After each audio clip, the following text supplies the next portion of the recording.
নমস্কার বন্ধুরা, কুকুর শিখার রান্নাঘরে সকলকে স্বাগত। আজ নিয়ে এসেছি বরবটি আলু ঝাল ঝাল দারুণ টেস্টি একটা রেসিপি। এইভাবে আলু বরবটি রান্না করে আমার মতো করে একবার খেয়ে দেখুন, দুর্দান্ত কিন্তু খেতে লাগে। রুটি, পরোটা, ভাত সব কিছুর সঙ্গে কিন্তু খেতে খুব ভালো লাগবে।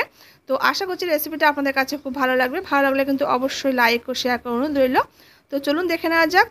তো এখানে আমি 250 গ্রাম বরবটি একটু লম্বা লম্বা রেখে রেখে কেটে নিয়েছি। আর এখানে মাঝারি সাইজে 3টে আলুকে এইভাবে সরু সরু পাতলা করে করে লম্বা করে করে কেটে নিলাম। এরপর গ্যাসের উপর একটা কড়াইতে সামান্য সরষের তেল দিয়ে তেলটাকে গরম করে নিয়েছি। এবার ওই তেলের মধ্যে আলুটাকে ছেড়ে দিয়ে আলুটাকে ভেজে নেব। তা প্রথমে আলুটা দিয়ে একটু নাড়াচাড়া করে ভেজে নিয়ে এরপরে আমি বরবটিটাও দিয়ে দেবো এর সাথে। তো আলুটা দিয়ে মিনিট 2 মতো নাড়াচাড়া করে ভেজে নিলাম। এরপর কেটে রাখা বরবটিটাও দিয়ে দিয়েছি। আর বরবটিটা কিন্তু রান্না করার আগে খুব ভালো করে ধুয়ে কিন্তু বরবটিটা কেটে নিতে হবে। এবার বরবটিটা দিয়ে দেওয়ার পর এখানে সামান্য একটু হলুদ দিয়ে দিয়েছি আর সামান্য এখানে একটু লবণ দিয়ে দিলাম। লবণ আর হলুদটা দিয়ে দিলাম। এবার নাড়াচাড়া করে আলু আর বরবটিটাকে বেশ কিছু সময় ধরে একটু ভেজে নেব। রান্না করার আগে এইভাবে করে একটু ভেজে নিলে কিন্তু খুব ভালো লাগবে খেতে তরকারিটা। তো দেখুন আলু বরবটি নাড়াচাড়া করে মিনিট 2-3 একটু ভেজে নিয়েছি। এরপর আলু বরবটিটাকে আমি নামিয়ে রাখবো।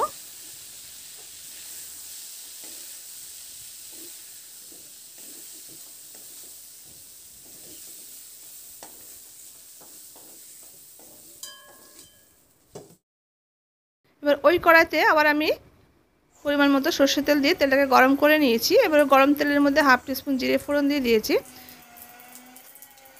এবার জিরেটাকে একটু ভাজা ভাজা করে নেব।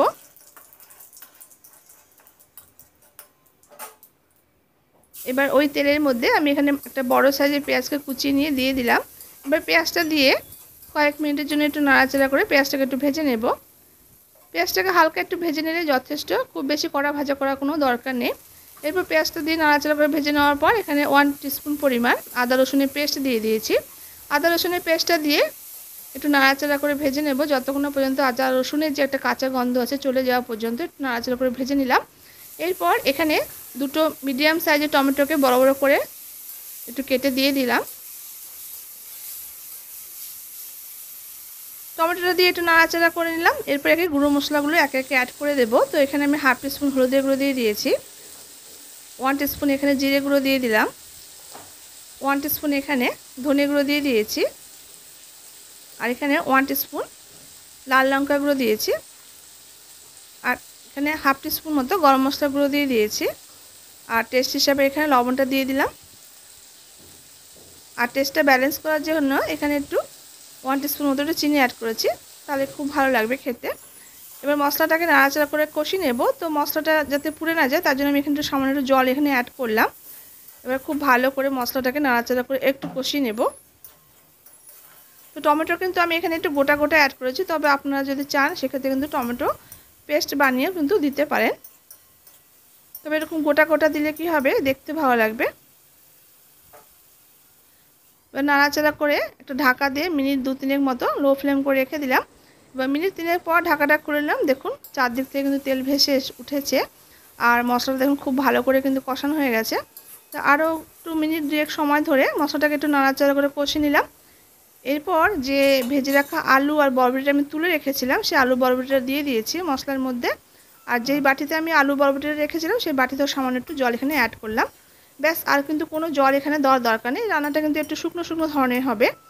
আর এটা ঢাকা দিয়ে দিয়ে রান্না করতে হবে, তাহলে দেখুন খুব ভালো করে আলু বরবটি খুব সুন্দর করে কিন্তু সেদ্ধ হয়ে যাবে। এবার একটু জলটা দিয়ে একটু নাড়াচাড়া করে নিলাম। এরপর একটা ঢাকা দিয়ে মিনিট 6-7 মতো লো ফ্লেমে এটা রান্না করে নেব। মিনিট 7 পর ঢাকাটা খুলে এবার আমি দেখে নেব।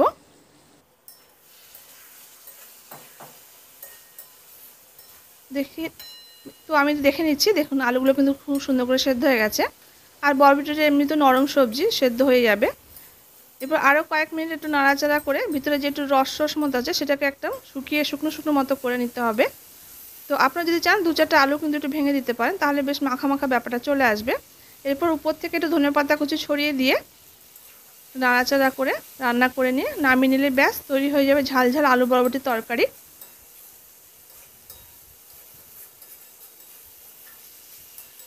তো দেখুন রান্নাটা আমার হয়ে গেছে।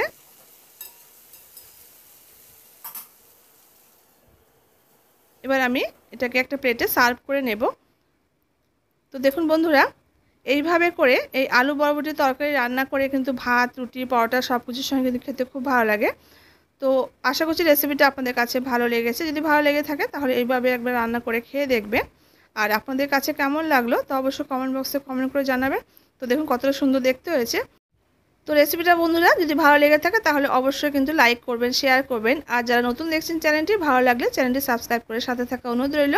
দেখা হচ্ছে পরবর্তী কোনো রেসিপির সঙ্গে। ততক্ষণের জন্য সবাই খুব ভালো থাকবেন, সুস্থ থাকবেন। ধন্যবাদ।